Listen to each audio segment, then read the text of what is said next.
kú ọdún o, a kú ìyèdún o.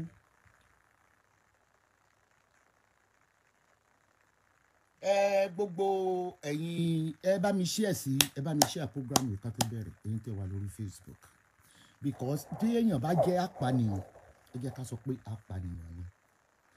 Kí nìkan tó prompt ẹ̀ tó fi kọ́kọ́ ṣe ṣáàtì fún mi gbogbo ẹ̀ lẹ́ máa gbọ́. Ó rò pé mo wà nínú Nollywood. Ẹ má máa sọ pé àwọn colleague ẹ kò sí, there's nothing like your colleague. Your appointment with the Nollywood has been terminated. Kò sí ẹni tó lè pè fún any acting. You are no longer. Àwọn tó jẹ́ president wọn náà gbogbo wọn náà ló ti bú pátápátá. I'm talking now of apààyàn Lizzy Anjorin onígbáná tó ń gbé gbáná lọ sí Saudi Arabia. You are all welcome on Instagram. Why you are welcome on Facebook. Wọ́n ní kí n tètè bínú wọn lọ máa lè ló máa ń fà. Ṣé gbogbo nǹkan tó fi hàn yín yẹn tí ìbá ṣe pé guilty conscience ń pa ó yẹ kó stroll from the beginning. We are talking of Tóyìn kò sí bí orúkọ Tóyìn Anjorin kò ṣe ní máa wá sínú system because in tí o fi pè mí tí mo fi mè ní. And people that are saying wípé kíní gbà tí mo rí pé ọmọ yìí ń pa mo ti ṣí gbogbo àwọn voice note mo dẹ̀ ti ṣí gbogbo àwọn nǹkan tó send sí mi. Tí ọmọ yìí bá mọ̀ wípé mi ò lè fún wàrà but mo lè dá wàrà kò ní kọ́kọ́ ṣe chat. Baby, o rò pé I will keep quiet for you. I can never keep quiet for you because I don't fucking know you. I don't fucking know you. I've never seen you physically. But mo mọ̀ pé you are evil perpetrator. Because ìwò tó ń wo Tóyìn Abraham ní pé kò pa. Of course, you came to me on 19 September 2019. And the reason why tó fi contact me pé nígbà tó release chat kan yí pé Tóyìn bímọ sí ilé alágbo. I came out in defense of Tóyìn because èmi nìkan kọ́ ọmọdé wa gbogbo abiyamọ ayé ló wù yí pé gbogbo àkọ́bí Tóyìn nìyẹn ó ti try oríṣiríṣi ọkọ tí Ọlọ́run sọ pé wọ́n máa là ní àgàn. People on Facebook, can you monitor the comment on Facebook? I'll be blocking them on Instagram. Let me concentrate on the Instagram. I hope you have shared it to Esabod Spiritual Center. And admit me, I hope you are a standby on Facebook because I'll be reading the comments on what they call it. I'll be reading the comments on Instagram.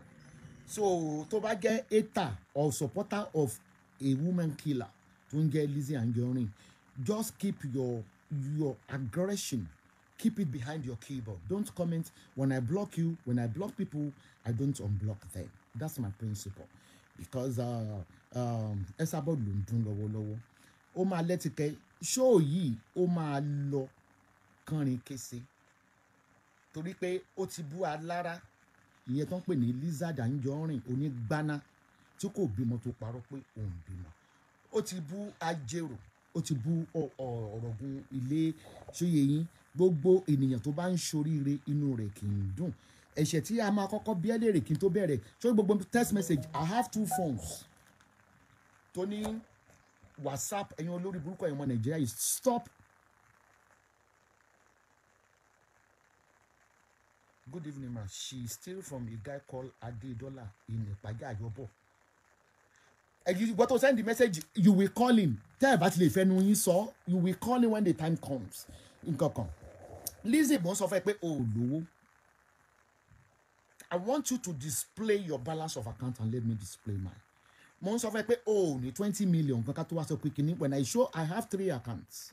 I have 2 in Ireland. I have 1 deposit account in Turkey. If you add all the euros tí ó wà nínú account mi, mo sọ fún ẹ pé they are over what they are reporting my comment on. Okay, let me block it. Don't come to my WhatsApp phone. Oh, thank you, darling. I love you so much. Love you, darling.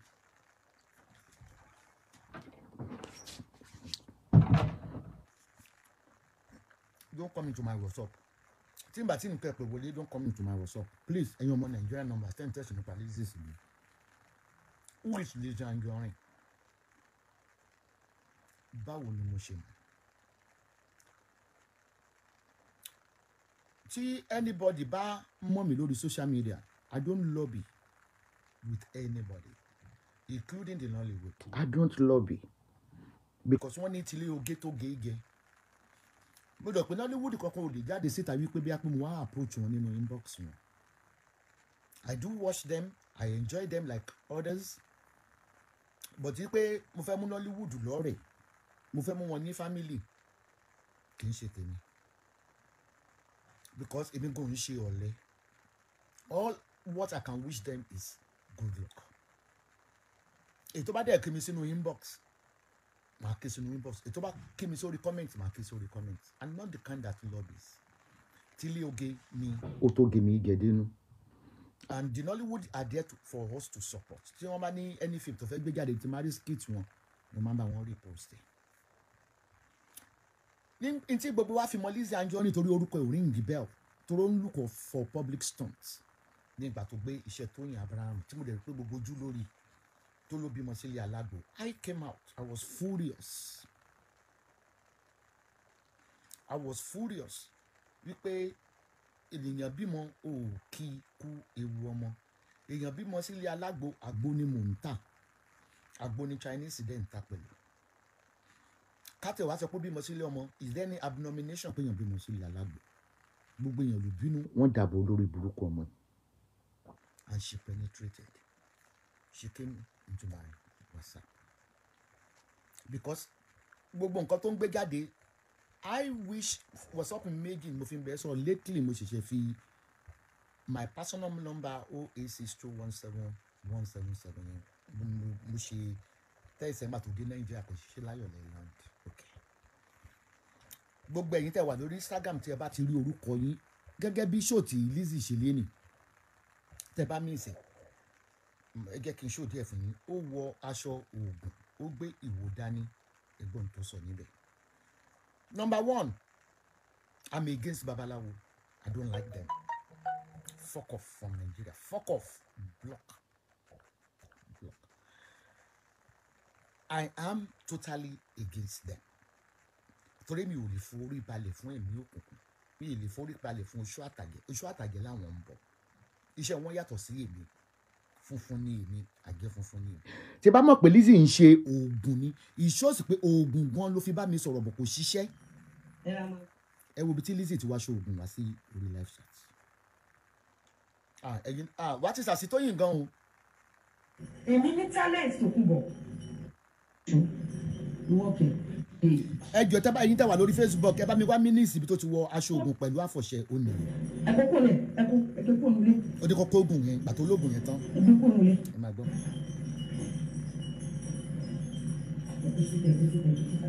Orí ìyá Tóyìn wà lórí ẹ̀ o tó fi lo àfọ̀ṣẹ wá fèmí.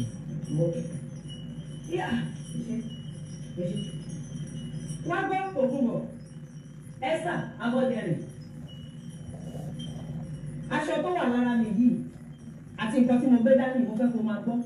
Mo fẹ́ sọ àsọtẹ́lẹ̀ sínú ayé ẹ àti àwọn ọmọ ẹ àti àwọn ọmọdọ́mọ ẹ láti èní lọ.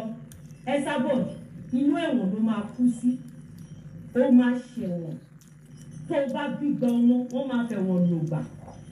Esabod ó gbọ́ mi. Ara máa ń gbẹ̀mí sínú ẹ̀wọ̀n kòtò ní Esabod, wà á gbẹ̀mí tọmọtọmọ sínú ẹ̀wọ̀n.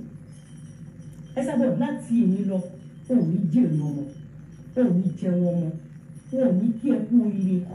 Àti Tina ọmọ ẹ àti Wálé àti gbogbo ọmọ tó tara ẹ jáde àtàwọn ọmọ ẹ lọ́la aṣọ tó wà lára náà, lọ́la ipò tí mo wà ẹ́, lọ́la nǹkan tí mo gbé sórí Tókunbọ̀ Esabod ọmọ Fóyèkẹ́ àwáwù lórúkọ ìyá tó bí ìyá lájà ẹ lọ́wọ́. Láti èmi lọ́wọ́ tún kí àwọn ọmọ ẹ kú oríire mọ́. Tókunbọ̀ Esabod oríire ò tún wọnú ilé ẹ mọ́ láti èmi lọ ni. Ó gbọ́ mi àdàbí tó bá jẹ́ pé allegation tó fi kàn mí tòótọ́ ni, àmọ́ tí mi ò bá mọwọ́ tí mi ò bá mẹsẹ̀ nípa ẹ̀ láti èmi lọ ni o, nítorí aṣọ tó wà lọ́rùn mi ẹkún méjì ló ń gbà, ẹkún méjì ló ń gbà láti èmi lọ. Ọ̀rọ̀ bí ẹkún nǹkan kò ní ṣe yíyọ àwọn kọ́ bàbá ìdìbò lọ́dọ̀ bí wọ́n nínú ayé ìwọ Tókunbọ̀ Esabod ọmọ Fóyèkẹ́ ìyá lájà àwáwù ló ń jẹ́ lúdọ̀gàrọ́sà lórúkọ ilẹ̀. Tó o bá ti ń dìde tó ń rìn lórí ilẹ̀ báyìí Tókunbọ̀ tó ń dìde lórí ilẹ̀ ayé òní kẹ́ congratulation wọn ò ní kí Tina congratulation, wọn ò ní kí Wálé congratulation, wọn ò ní kí gbogbo ọmọ ẹ congratulation, wọn ò ní kí gbogbo ọmọ ẹ congratulation, wọn ò ní kí gbogbo ìrandíran ẹ congratulation. Lágbára aṣọ tó wà lára mi, lágbára pé ẹjọ́ kan ni mí, mi ò pé méjì lọ́wọ́ ọ̀dá mi, lágbára pé mi ìrobi rẹ̀, lágbára pé mi ò ṣèkà fún ẹ. Esther tó kú bọ̀ abọ́dẹ rẹ̀ ọmọ fóyè pẹ́ látẹ̀mí lọ ó jẹ́ ní ẹ̀wọ̀n, ó ò tún lórí ire mọ́, ó ò tún rí dùn mọ́, ayé ò yẹ mọ́, ayé arí ẹ sá tó bá dénú kòtò ní yẹ wọn ò ní rí òkú ẹ jálajàla báyìí ní tewé ọ̀gẹ̀dẹ̀ jálajàla ló máa bá kú. Ọlá pé gbogbo àwọn tó dìtà lọ́gbọ̀n ọmọ mẹ́ta àárẹ̀ wọ̀sálà wọ́n sunkún dọ̀gba ẹkú ò ní tó nínú òun ẹ ẹkú ìbànújẹ́ kò ní tó látòrí ẹ di orí ọmọ ẹ di orí ọmọ ọmọ ẹ látẹ̀lí lọ fọ́. àgbàdo ọba kò kí ní kò lẹ̀. kọ́kọ́ kó lẹ̀. ẹkú kò lẹ̀ ẹkú kò nulẹ̀ ẹkú kò nulẹ̀. Gbogbo ẹ̀yin Nollywood kí ló dé tẹ máa ń lo Fádèyí olóró? Òrìṣàbùnmi dẹ̀ ti kú ní ìsìn, ọmọ yìí máa gúdù gan. Ṣé ẹ lọ́ọ̀fù acting ẹ̀? Mo ń fayé ẹ̀ ṣe oúnjẹ tó mọ̀ ọ́ sí. Èmi pẹ̀lú tí ì jẹun ọmọ. Gbogbo ìpín yẹn number 1 àdàbí tó o bá sọ fún mi pé o fẹ́ báyé Tóní Abraham jẹ. But mi ò jáde fún Tóní Abraham. I only came out once tó pé mo mọ̀ pé tá a bá da nǹkan rú àwọn ọ̀rẹ́ because I've been trying then to reach on her láti parí ìjà yẹn but she didn't respond then. Ọ̀tùpá tá a dà sórí rough ọlọ́dẹ fún wa parí but ó ní kò lè tán lẹ́nu ẹ̀. If tẹ́ bá rántí déètì tí kìíní yẹn ṣẹlẹ̀ tẹ́ wá wo àwọn tẹ́sì tó send wọlé lẹ́yìn ìgbà tó gbogbo ẹ̀pẹ́ tó ṣẹ́ ṣé o ti gbọ́ pé wọ́n ti torí tèmi gbẹ́bọ. Wọ́n ti torí àwọn ọmọ mi gbẹ́bọ. Wọ́n ti torí tèmi lọ bá àwọn ọba ìlú tó ní wọ́n òrìṣà ìlú ni wọ́n. Wọ́n ti torí àwọn ọmọ mi lọ́ba. Oṣó ayé ti ṣépè fún mi. Ṣé o mọ̀ eégún tó ń pèrè ẹ̀ ní Abọ́rẹ̀ ní Ọ̀ṣun state tó bá ti mọ̀ ó dìídì wọ ẹ̀kú eégún mo wà lórí live chat ó gbé rẹ̀ sórí fídíò ní 2 years ago. Ó ní Esabod bá dè mí òun fún mi lọ́jọ́ méje pé òkú ló máa ṣe. lizzy gẹ̀ẹ́sán kan fún ẹ. Abájọ mo rò pé ayé ẹ̀ ṣe wá ta bí gúgúrú ṣàǹgíṣà you got nothing. Ọmọ tí wọn you have nothing. Torí if not so Gbogbo àwọn tó ń búlì ẹ̀ ń gbà yẹn. I expected you to sue them to the court for them to Remove your name out of their mouth. You are as empty you got nothing. Ibi tó ń gbé yẹn Ẹni tó gba ilé yẹn lọ́wọ́ ẹ̀ boyfriend tó gba ilé yẹn lọ́wọ́ ẹ̀ pẹ̀lú oògùn. Ṣé ẹ ti wá rí arákùnrin kan tó wá fún interview tó lóun ti dórí tó send photo bọ̀bọ̀ yẹn sí mi ṣe pé bọ̀bọ̀ yẹn sọ yí pé Lizzy máa ń lo ṣe oògùn gan ó sin abẹ́ ó ti fi hàn pò lóògùn yẹn ó ní tó gbé wọ̀ irú ẹ̀ ò lè ṣe pé fún mi kí n ṣe back to sender ìwọ̀n èdì tó lè ṣe ìwọ̀n èpè tó lè ṣe tó lè dàgbé àti Rótìmí ọba ọ̀ṣìkànmọ́kù tó ń jẹ́ Florida àti Lawali àtàríkẹ́ ìwọ̀n tó lè ṣe tó lè gbé ní kó gbé irú ẹ̀ ò lè lo àfọ̀ṣẹ fún mi láyé kí n ṣe back to sender kó tó di pé òun ro ojú Tóyìn Abraham pé àfi tán bá pa ó di ayákìlà sí ọmọ yẹn náà rí wí ayákìlà ń wílé rẹ wọ́n máa ń sọ fún pé máma àwọn ò lè pa yín àwọn ò lè ṣiṣẹ́ yín Lizzy ló rán àwọn ó mọ̀ pé ẹni tọ́lọ́run bá fẹ́ wọ́n ní kò ṣe kíni kò ṣe farawé ẹni tọ́lọ́run fẹ́ ló pè ọmọ tẹ́pẹ́ ẹ fi lè mọ́ mi tí n bá ní oògùn dúdú nínú ilé tí mò ń fi orí balẹ̀ fáwọn òṣòmọ̀rìngà tó gbé agbára fún wọn tó pé mo ti bá wọn jẹ mo ti bá wọn múlẹ̀ pé wọ́n máa wá sọ́dọ̀ mi gbogbo èpè tó ṣẹ́ pẹ̀lú àfọ̀ṣẹ lórí mi lórí àwọn ọmọ yẹn ó dìtẹ̀ bí ẹ̀ rédèrèdè tí ń sọmọ rí igbá tọmọ rí gbófin ní rí ìdìjókòó wà ní ìròyìn ọjà. Let's start. Ó yẹ kí n gbé gbogbo mẹ́mú ẹ̀ jáde. Èṣù apani ni ẹ́ ìtí mi ò ṣe jáde 2019 ló ti ń bá mi sọ̀rọ̀ mi jáde fún Tóyìn Abraham tó pé mo rí i wípé olórí burúkú kẹ́ni mọ́nì onílara ọmọ òṣì tó fi ìyá ẹ̀ṣọ̀gùn owó ọmọ tán bí nílé àlàpà. ọmọ ọ̀ràn kíran ọmọ tí ò mọlé bàbá rẹ̀ ẹni tí ò mọlé ìyá rẹ̀ àkùdá àyà ti ní lórí títì ọmọ ni Lizzy Anjorin. èmi á ṣègbè sórí tí àṣírí bá ti tú tó bá ń bá ẹni blogger rò tó bá ti ń ṣépè bọ́ọ̀bù mi ń bá ẹ̀ ni. olóòfẹ́ fi àwọn evidence hàn ó yẹ kó o bẹ̀rẹ̀ láti bẹ̀rẹ̀ ni undiluted evidence. àtòrí fóònù máa fi hàn I only have 2 WhatsApp number 086 and 0899. ọ̀pọ̀lọpọ̀ ló dẹ̀ ní 086 mi náà lọ́wọ́. orojọ́ ń bí with all my response gbogbo tó fi hàn inú mi dùn pé I didn't make any reference to Tóyìn ní gbogbo nǹkan tó fi hàn because mo rí i pé ìjà yìí lára bó o bá o pa bó o bá o bù lẹ́sẹ̀ ló ń bá kiri bó o ṣe ṣe fún Saheed Balógun nìyí tó forúkọ ẹ̀ cruise kò sẹ́ni tó mẹ́ẹ̀ Tóyìn ayé ẹ̀ ti bàjẹ́ gbogbo bí o ṣe ń sẹ́ndì fóònù fọ́tò sùrùtù gbogbo àwọn tó lórúkọ nínú Nollywood gbogbo wọn ló ń jowú wọn ìwẹ òjẹ kan pè ẹ́ fún róòlù ìwẹ kò ṣe kí ni kò jẹ́ kán pè ẹ́ fún róòlù ó rí pé oògùn tó ń ṣe páàgùn oògùn ti mú ẹ àṣàsí ti mú ẹ èdè ti dì ẹ́ mo fokùn dì ẹ́. babaláwo tó ń bẹ ẹ́ ṣiṣẹ́ wọn á gbòkú ọmọ sí i bá mi jíṣẹ́ fún wọn. àjẹ́ àtòṣó tó ń tì ẹ́ lẹ́yìn. wọ́n máa rùkú wọlé wọ́n máa rùkú jáde ta lòkè níwájú Zerubabel wọ́n ní ẹ kóra yín jọpọ̀ kì í ṣe nítorí Àṣàbí ọmọ Fóyèké Àlàkẹ́ Àtinúkẹ́ ó ní òwò òfò yín tuntun ó ní ẹ̀yin ẹgbẹ̀mọ̀pọ̀ ìmọ̀ yín kí o ṣe mo máa ń láìkì ìjà ẹ̀mí òkùnkùn àti ìmọ́lẹ̀ mo máa ń láìkì ẹ̀ Lizzy Anjorin ó ní mi ò jíṣẹ́ Tóyìn ó ní mi ìjíṣẹ́ ó sọ Tóyìn Abraham tó kó bribe mi ì ṣe jíṣẹ́ yẹn okay now mo á ń sọ fún ẹ látòní lọ aṣọ yìí ó ti kú lọ́rùn ẹ̀ ó ní yìí náà tẹ́lẹ̀tẹ́lẹ̀ wàá ṣẹ̀sì àtijọ́ àti mo máa nira mi mo rí i pé o bóyá nítorí tó fi jáde mo sọ fáwọn ènìyàn tó ń bá mi sọ̀rọ̀ mo nítorí pé mò ń polówó ilẹ̀ mò ń polówó kírímù ìlara yẹn ló fi jáde ìjọ́ wo ló bẹ̀rẹ̀ ọjà títà tó di sáràtà gbogbo àwọn product ẹ kò ní NAFDAC fi NAFDAC number fi hàn yàn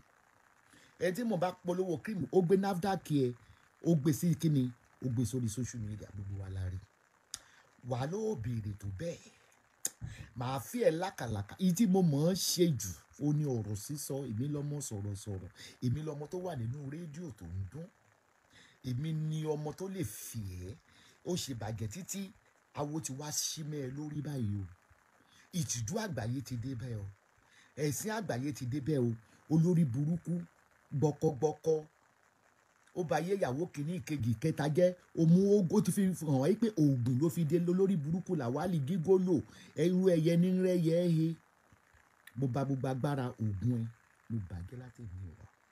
ẹ o kí ló dé tó o sọ fún mi wípé olóògùn ni ẹ kí n lè múra dì kí n lè gbáradì kí ló tó fi sọ fún mi pé òun bá babaláwo ó ṣe máa ti sá fún ọ torí kí ni òkùnkùn àti ìmọ́lẹ̀ fẹ́ ṣe papọ̀ mo sọ fún ẹ mo ní ṣó bọ́dí ẹ tó bá ń ta kírímù wọ sleeveless mi ní o bọ́ sí o àwọn tó rí ẹ sójú wọn ní gbogbo ara ẹ jẹrà ẹni tó gbé mílíọ̀nù dání tó fẹ́ ralẹ̀ lọ́wọ́ ẹ kò sẹ́ni tó talẹ̀ fún ilé onídẹ̀ ló ti ń pàrí èdè kiri àtijọ́ àti mú wa ó wà ní ẹ lára ò rí wípé ó ní mo sọ pé kámà Tóyìn olómú wa oníkámà kínní kan ṣé kò mú wa ni à ń bọ̀ sí pé kámà ò gbọ́dọ̀ mú èmi tó pé mi ò ṣiṣẹ́ Tóyìn ẹ̀kan ni láti 2019 ẹ̀kan yẹn ló dẹ̀gẹ̀ ká fi rójú tu ọ̀rọ̀ ó lò ó béèrè tó bẹ́ẹ̀ Lizzy màá fi ẹ̀ lákàlàkà màá gbé ẹ sáré torí pé mi ti gbà pé àgbàyà ni mí ìyá òṣì ni mí ìyá aláyébàjẹ́ ni mí ìyá tí ò fẹ́ kọ́mọ kéékèèké dìde gbogbo orúkọ tẹ́ bá ti pè mí pátá orúkọ mi ni onímọ̀ ń jalè ó yẹ kó fi amúrọ̀bà síwájú mò ń dorí yàn let's start the business. gbogbo àwọn bloggers tó ń lò lórí Instagram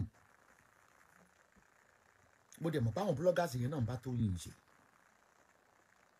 Lizzy a fi ọ̀rọ̀ sísọ a fi ọ̀rọ̀ mi lọ́rùn olówó ń lu ẹ́ olóòlì show gbogbo messages tán ìnàbẹ́ show undiluted messages on both WhatsApp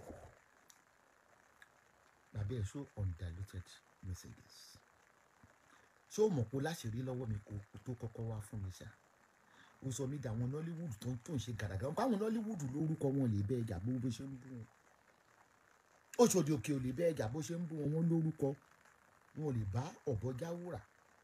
Èmi ò lóókàn tọ́ọ̀gì àgbàlagbà lèmi èmi ò yógun jà ìjàgbóró níjà Ìbàdàn. Ó wá ń dárúkọ àwọn ìṣínwẹrẹ cataract àwọn bloggers tí wọn ò ló kọ táyé ò mọ̀ wọ́n ó lọ ń gbé wọn dìde sí mi ìwọ gan fún rẹ owó ẹ mo lóòlówó akúṣẹ ni ẹ sóòrì sí ti ilẹ̀ tó lóòtàrí. Ayẹngẹ ta ló ń jẹ tájà ń jùrù.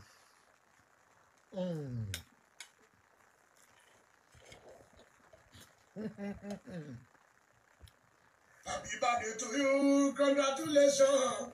Happy birthday to you, congratulations. Wàá ṣe gbogbo ọdún láyé, ọlọ́tọ̀ọ̀tọ̀ mọ̀ mí Esabod, ìyá ìwé nation.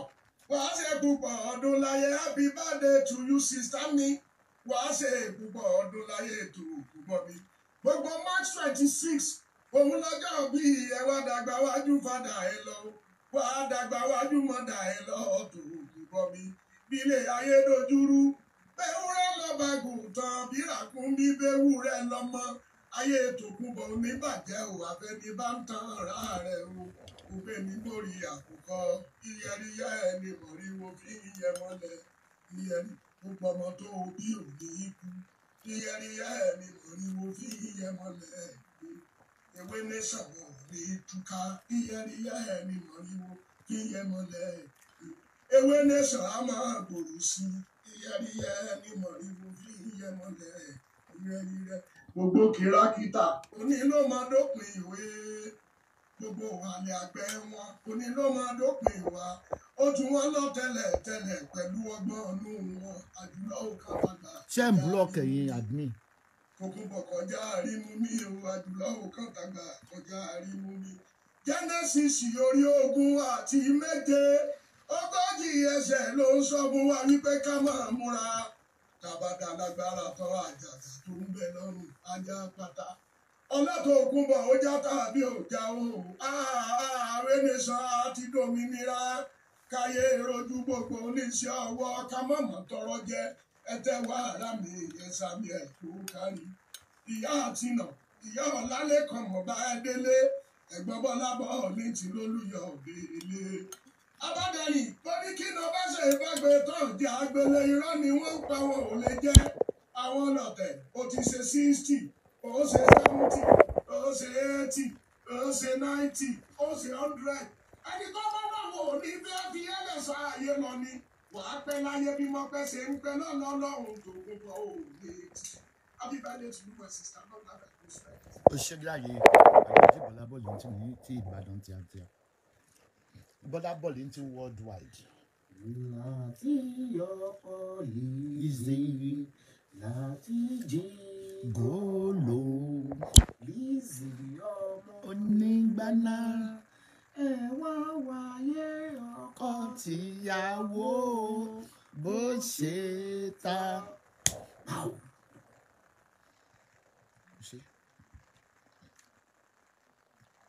Sórí ìyá ẹ̀ tí ò dò tó ẹ̀yìn ìyá ẹ̀ tí ò kọ ẹlẹ́kọ̀ọ́ ilé Lizzy mi ì ní dákẹ́ lórí iṣu ẹ̀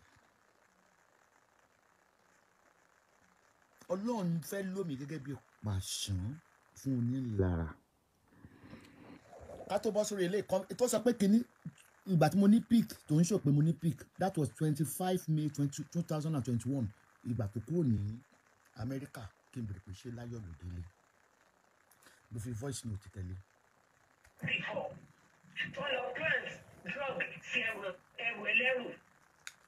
Ibi kọ́ mo ní kíní voice note. tó bá ń lọ nísìnyí tó bá ń travel tó ń sọ pé òun list àwọn òbí tó ń lọ kó jọ mo fi orí abiyamọ bẹ́ẹ̀ o she should stop it. tó bá jẹ́lu tó ń lọ ó lè announce pé mo ti wà ní Turkey mo ti wà ní India. voice note yẹn ó dà pẹ́ lára àwọn olólùfẹ́ mi whatever àwọn ni wọ́n send ẹ̀ sí mi that's not kò sí nǹkan tó much lórí bíbá. that was 28 pé kí n bá wọn send ẹ̀ mo forward ẹ̀ sí. so ẹ jẹ́ ká bẹ̀rẹ̀ níbi orí ibi tí orí wọ̀kọ́ wà ní màá fi yẹn hàn yín later. Are you ready? Ṣé ẹ ti ready kẹ́ tó ready? Lizzy, béèyàn bá pé 100,000 years 100 years 90 years in Ìbàdàn yóò gún yà. ó ní gbogbo nǹkan ní Ìbàdàn ò ní bí ìjà gbòòrò kọ́ ẹ fọ́kọ̀ kò ní dáa fún bí ṣé wà lóní kọ́kọ́ ṣé mọ̀ pé òun ló ń sẹ́ndì gbogbo àwọn ọmọ Nàìjíríà yẹn sí mi nígbà tí mo jí lé ní ẹ lè bí 43 messages. bó dẹ̀ ṣe ń reply mò ń kọ olórí burúkú olórí burúkú olórí burúkú ṣẹ́rí. ẹ ṣe wọn ẹ wò bí mo ṣe jí láàárọ̀ ṣẹ́rí bẹ́ẹ̀ mo ń tẹ̀sí olórí burúkú ni. olórí burúkú ni yín stop coming to my WhatsApp. ẹ jẹ́ kí n pa wifi mo pẹ́ fẹ́ máa ṣẹ̀pọ̀ tó máa ti ń tẹ̀sí ó máa distract ẹ̀ ń pa wifi. wọ́n ní kò fi mẹ́sẹ̀gì ẹ̀bẹ̀ tí máa kọ́kọ́ bí ẹ̀kín tó ṣe mẹ́sẹ̀gì ẹ̀ ni pé kí ni ẹ̀ṣẹ̀ gangan tí Tóyìn Abraham ṣe fún ẹ kí ni nǹkan kan tó ṣe. nítorí pé o ti rí ibi tọ́mọ yẹn ń lọ. Okay, let me switch off the Wi-Fi. Okay, let's switch off Wi-Fi. Yeah. So, gbogbo àwọn wèrè warriors ìwọ gan onídìí ìwọ tó onídìí ìgà kí dédé tó ń ṣe pé náà èyí tó gbé aṣọ oògùn àti ìwọ wá sórí social media ètò ti ṣe ní kọ̀rọ̀ nǹkan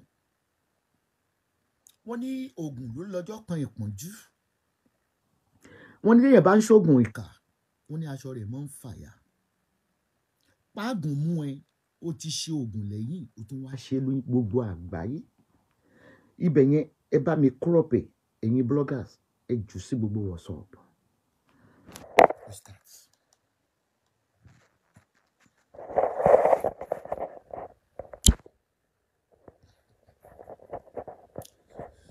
a máa gbé fúnra wọn torí ní ìlú yìí ọwọ́ ju méjì lọ ìgbà tó contact mi nígbà tí kéèsì àgbo ṣẹlẹ̀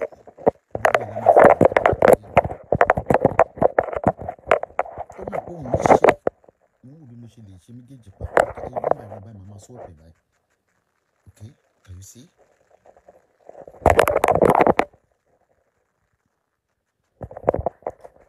Let me call you direct WhatsApp ẹ̀ wọlé ó send direct number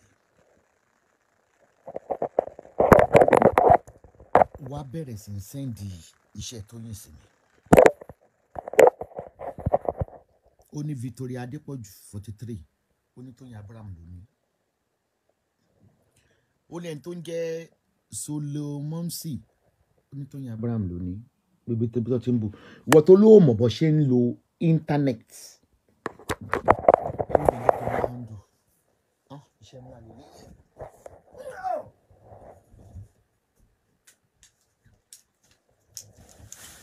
tí wọ́n bá mọ̀ pé o guilty o sọ̀rọ̀ Tóyìn Abraham láì dá mo ní why tó fi show gbogbo message yẹn from the beginning mo ní why tó fi show from the beginning ó ní mo ní kó lọ bú Àbíkẹ́ ṣé mo ní kó bí kókó pé Àbíkẹ́ ní olóbò òpóró mo pẹjọ dóko mo ní orú ṣé mi mọ̀ sọ bẹ́ẹ̀. àlè wàá sọ pé ó béèrè tó bẹ́ẹ̀ Ọlọ́run mo kàn fẹ́ káwọn èèyàn kan mọ wí ènìyàn tó onílara olórí burúkú pàṣẹ lọ́dọ̀ ọ̀rọ̀ agbọ́kọ ọlọ́kọ adalẹ̀ onílérú ọmọ òfò ọmọ ọ̀bàmígẹ́ olóyún fẹ́ẹ̀kì olóbò fẹ́ẹ̀kì ọmọ àdánù ọmọ tíyàrí tó lè wọlé lórí ẹ̀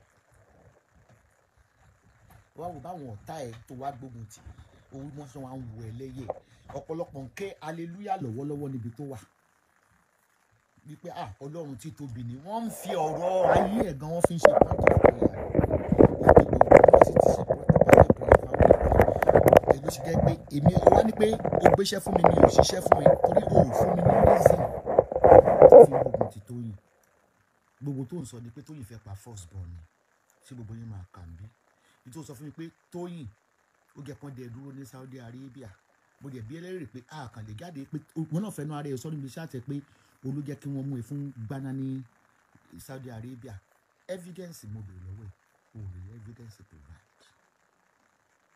ó mọ̀ pé ó ṣe ọ̀pọ̀lọpọ̀ èèyàn ó lè ta ìkásíyàn wípé kínní ó tún sọ Onítòyìn ó lọ́kọ tó fẹ́ wípé ẹ̀rà ń bọ̀ ẹ̀ nígbà tẹ́ wà lábẹ́òkúta tẹ́ ti ń ṣe fíìmù ó ló máa ń gbé abọ́ fún kó lọ ráńjẹ wá ni ó lọ́mọ kékeré ni ìtorí ẹ̀ ló ṣe kúkú lọ dalé onílé rú tó gbalà wà lọ́wọ́ àwọn ìyàwó ẹ̀ mẹ́tẹ̀ẹ̀ta àní mo ti gbogbo nǹkan ṣágbára ẹ̀ mo bàjẹ́ goddess Esther gbogbo oògùn tó gbé sínú ilé lórí owó advert kan ló tán wọlé yẹn èmi tí ìfẹ́ pa kíní ẹ̀ máa fi yẹn ẹ ká continue òtí ló wá ń dùn ní ìsìn. Ṣé kí n pa comment orí Instagram ẹ jẹ́ kí n pa comment orí Instagram so ẹ lè mọ orí ìka torí Facebook kò ṣeé pa. kò ṣeé pa.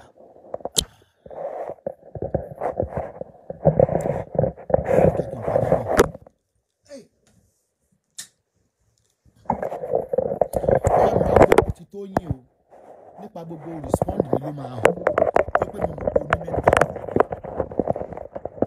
mo mọ̀ pé o ní psychiatric problem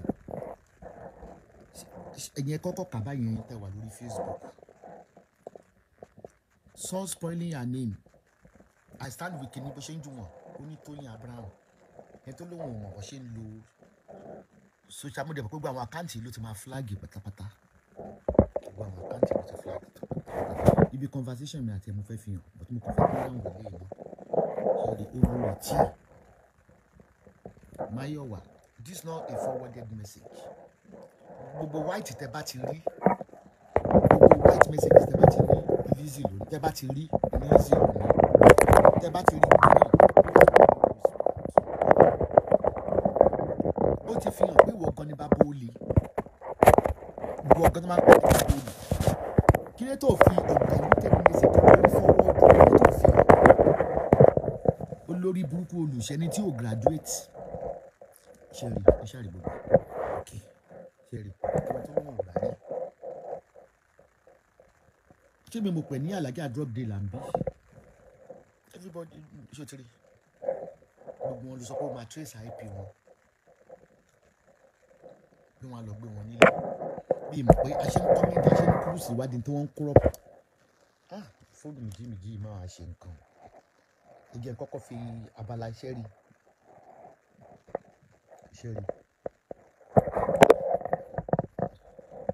ṣètìlì Benita John ṣètìlì ǹjẹ́ amẹni tí ayákìlá ti lọ pa ní wọ́n lé nínú gbogbo wọn ṣètìlì ẹgbẹ́ tó wọ̀ social media ló ok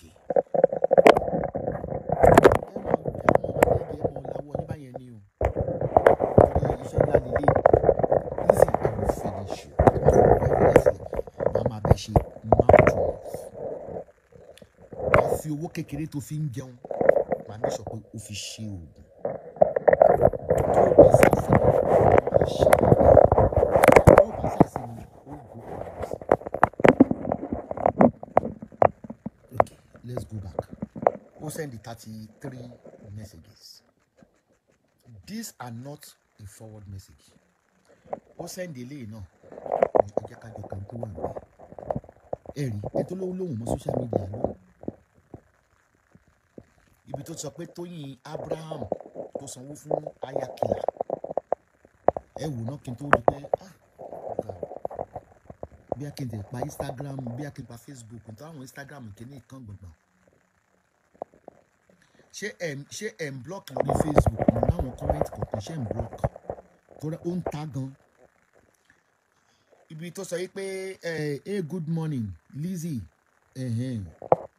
ṣe yìí pé Tóyìn ní pé ṣẹ̀rí Tóyìn pé ṣé wọ́n fẹ́ pa Tóyìn pé kàn gbé ṣẹ̀yẹ̀ fún mi ó send us our bloggers ó ní rí ẹni tó send ẹ̀ ààrí nọ́mbẹ̀ definitely olórí burúkú ẹ̀ ló send ẹ̀ sí rẹ̀ just because we want to spoil Tóyìn Abraham's name you will see all my response in gbogbo tí bá ń sọ. I want you to clear. Ẹ má worry ẹ̀yin tí wọ́n sọ́kùnà máa sọ ọ̀pẹ̀ fún mi. Bí a kò gbé wọn kọ báyìí.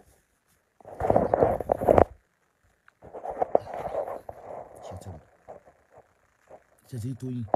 Tóyìn kò ṣe nǹkan kan fún o. Ó kàn fẹ́ pa ọmọ yìí ṣètìlì. Ẹ̀yin náà lọ. Because tó fi ń sẹ́ndà àwọn nǹkan à ń bí léèrè pé kí ni Tóyìn ṣe ó wá ń ṣòwò tí Tóyìn ṣe fún lábẹ́lẹ̀. Ó ní kí n wò ààrò orúkọ ẹni tó sẹ́ndì ẹ̀ òun náà ló sẹ́ndì lórí ọ̀rọ̀ ilé ayé Tóyìn náà ṣẹ́rí ẹ jẹ́ kí n wá kà fún wọn gbogbo ẹ̀ náà ni máa gbé gbogbo ẹ̀ wá sórí Instagram gbogbo ẹ̀ máa screenshot máa sẹ́ndì sórí Instagram àti Facebook ó ní ìtòkọ síbẹ̀ ó ní please ma be careful Tóyìn Ayémákù is planning to set you up with drugs ẹ bá mi bílẹ̀ rẹ̀ jẹ́ kí n bóde ǹjẹ́ orúkọ ẹni tó sẹ́ndì ẹ̀ kí ni Tóyìn ṣe fún wọn ní orí yeye ló mọ ògùn wọn ní tá ìṣẹ̀ ló pọ̀ ẹ̀ṣẹ̀ wo ni Tóyìn tó ń rojú ẹ̀ sílé aláwo tó ń rojú ẹ̀ fáwọn blogger you can see ó ní be careful of Tóyìn Ayémákù is planning to set you up with drugs you need to be vigilant. I'm one of our students we came here for filming training báwọn wá ṣe film but we are doing internet job pé internet làwọn yahoo làwọn bá a ṣe just fighting people up and down. I may leave our group anytime. I heard you are a good person. Just continue to be good. Be very vigilant because they can make the move at any time. Ẹ bá wa bèèrè lọ́wọ́ Lizzy pẹ̀tà ló send ẹ̀ sí. N tó fẹ́ ni pé ó fẹ́ bíríngì ẹni tọ́lọ́hún ò bíríngì ó fẹ́ bíríngì ẹ̀ dá. Mo sọ fún ẹ pé tí o bá mọ̀ mí ni ò ní kọlù mi. Ó fẹ́ bíríngì ẹni tọ́lọ́hún ò bíríngì. No phone. Kí ló dé tẹ́ fi ń pè? Ṣé ẹ gbọ́ mi ni? I'm a rich comment. I get on Facebook. Okay, we can't. Mama, try and remember. We can't hear your. Okay, ẹ jẹ́ kí n swap phone. Ẹ jẹ́ kí n swap ẹ.